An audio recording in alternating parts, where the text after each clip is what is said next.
and new toys. Tell me what makes a great toy or game. So that's a hard question. If I knew that, I'd be making them myself. I think for us, and I can only really speak for what works for us. The first part is magic.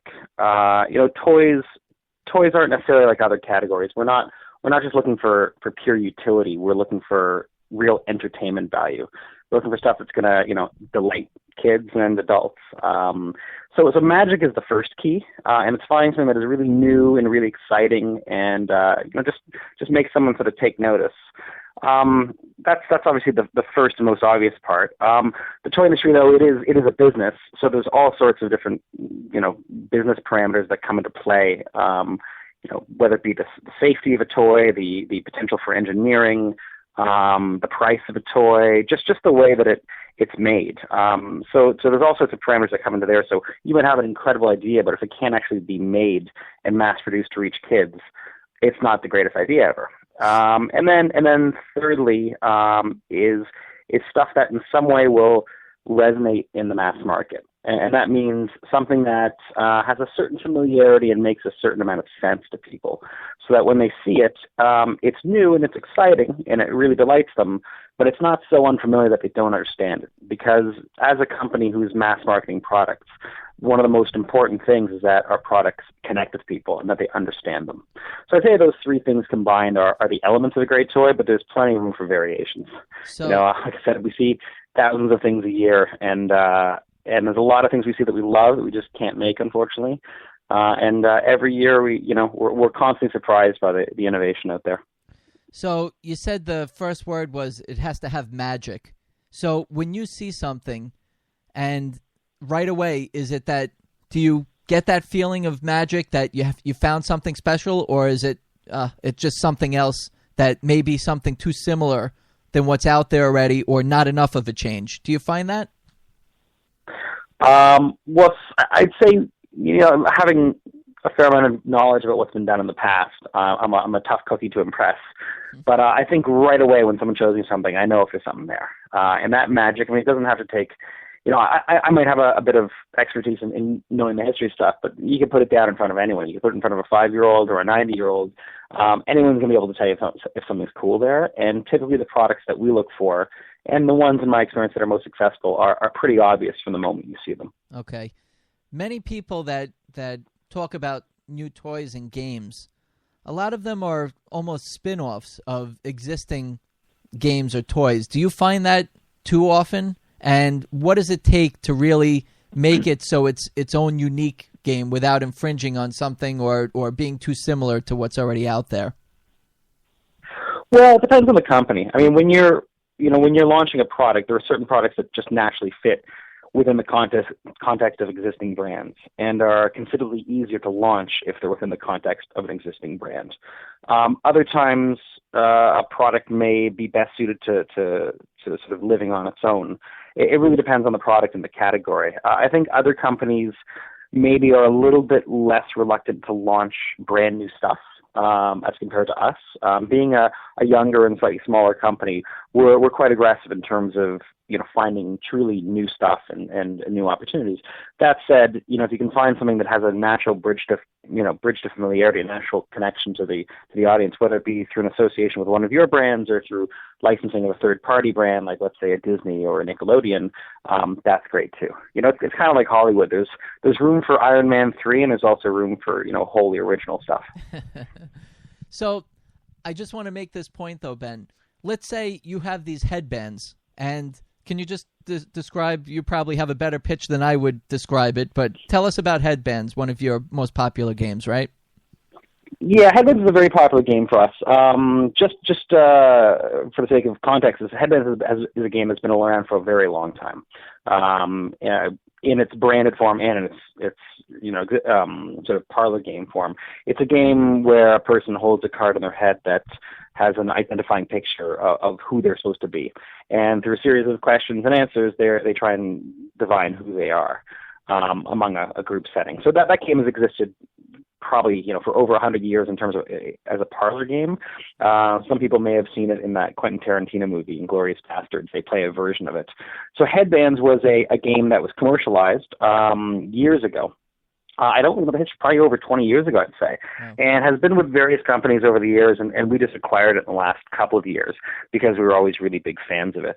So that's the history on that one. That was a new invention when it came to us. That was an existing property that was known in the market that we had acquired. Okay, so if somebody came to you, Ben, and said, I have a great new version of HedBandz, let's do wristbands, do you hear those kind of ideas? Is that not what you're looking for, or is it something as simple as just a minor modification like that you would hear from an inventor and license from them?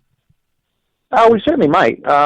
Every year we develop a brand wish list, we would call it, and that's based on our marketing teams. Every year our marketing team develops a brand development plan. So next year we might say we're looking to have 3 different versions of HedBandz on the market. We're looking to have 2 different versions of Quelf, and we're going to beat the parents. We're going to advertise a new feature on television. So depending on that, if I see a certain invention that might fit in with that, for sure we might license a variation of HedBandz. Wow. That said, if it happens to be in a year where we have no plans to expand, or if we already have internal concepts, it might not be the best idea. So it's hard doing that without being in concert with the toy company that you're pitching. It's always best to really have a personal relationship with them to know what they're looking for. Okay, so just put me on the list for the wristbands. What can I say? I mean, now, when an inventor is actually going to pitch an idea to somebody like Spin Master and yourself, or another inventor, another toy or game company, the rumor has it, and correct me if I'm wrong, or maybe it's different with you, is that you need a licensing agent specifically that's approved within the toy and game industry. Is that correct? Yeah, it really depends on your relationship with the company, on your level of professionalism, on how seriously you pursue your inventions. At Spin Master, we try and be very democratic. We try and see people of all walks of life, even if they're not professional inventors. Unfortunately, that's not always possible. So in certain cases, we do recommend that people go through a licensing agent. I mean, typically I work with professional toy inventors who have a reputation and have a bit of a history to them. I'll tell you the honest truth. I think, if you're a casual inventor who has 1 or 2 ideas that you're developing, it certainly is not a bad idea to use a licensing agent. They have a relationship, they have an expertise, and it's their job to sell. That said, I think if you're a truly professional inventor and you're truly dedicated to the craft, you can talk your way into any company, because all those inventors that don't use licensing agents, they got there somewhere in the first place. So, but it's a matter of, again, investing a certain amount into the products that you're doing and having, a sufficiently obvious opportunity for the companies involved. Okay, well, that's fair. That's fair, and that's very respectful for an inventor to be able to approach you. But you have expectations, and the inventor has expectations. So with your expectations, and you mentioned some of them with level of expertise and how to pitch it, and obviously how to vet it, they have to take the emotion out of their own invention and see if it's something that is viable for the and realistic for the market. So from this note, from an inventor coming to you, Ben, what are your expectations? Do you want to see a product that or a prototype, or do you want to see chicken scratch on a piece of paper? Do you want to see the finished product? Give us some expectations so we're prepared when we present to somebody like you. Well, from experience, I really have no expectations because I've seen everything under the sun. Okay. What I'd like to see, I'd like to see the product finished, engineered, in a box, and ready to go. But that's not always, really possible. Mm-hmm. It's the job of the inventor to present whatever it's going to take to convince the company to do it. And that varies from product to product. We have licensed things from a drawing on a piece of paper. It's certainly rare, but it has happened. All the way up to times when people have shown us stuff that is 90% finished, but that last 10% was the most important part. It really depends. I mean, if you were to come in and, let's say, pitch me a remote control helicopter, if that thing doesn't fly, and if it isn't manufacturable, we're really not that interested in seeing it, because in the case of remote control helicopters, that's the invention. That's the hardest part. I mean, anyone can make anything fly with sufficient motors, power, battery, all that kind of jazz. Some sense of toy engineering, toy development is really important in that case. In the case of a doll, like let's say, a fashion doll, like a Barbie doll, we know how to build those. That's not really an issue. There's no issue of figuring out how to make it or how to produce it. What's important in that area is not so much the theme or the name. It's really the look, the style, how that style is going to translate into a three-dimensional prototype. So it really depends across the board, what the most important part is. It certainly never hurt. I understand the dilemma for inventors is because you don't want to invest too much in any single idea because your job is to come up with plenty of ideas. And you don't know which ideas a company is going to want, so you don't know where to invest. That said, it's the exact same problem for a toy company or for any company. They don't know which ideas to develop either. And every time you pitch something to a company, you're pitching an opportunity, but you're also presenting a whole series of questions. And the questions might range from, is this manufacturable? How much does it cost? How is the mechanism really going to be developed? Is it really going to be fun? All these questions that lie between the invention, prototype, or concept and the finished product. So certainly the more of those questions that you can answer, the better job you're going to have of convincing a company, the better job you're going to have of getting your ideas forward. And one of the most important parts for I think everyone to remember is that when you come in to pitch a toy company, and this I assume applies to all industries dealing with inventors, I'm the front man for it. I'm the first person to see something. And if I see opportunity, I then have to come back and show it to my people. And, I have a panel of people, including the executives from the company, and we talk about what works. But I have to then communicate your vision through to everybody else. So if your vision is not that refined and it's not that specific and there's still a lot of questions to be answered, it's only going to be that much more difficult for me to persuade other people. So in my opinion, and it really varies from person to person, but I like a certain amount of specificity. It's very hard for someone to come in and show something that just isn't quite worked out or isn't quite developed. It's much better to come in and say, this is what the product is. This is how it works. This is what it does. And give me the opportunity to be the kid and see if it's fun.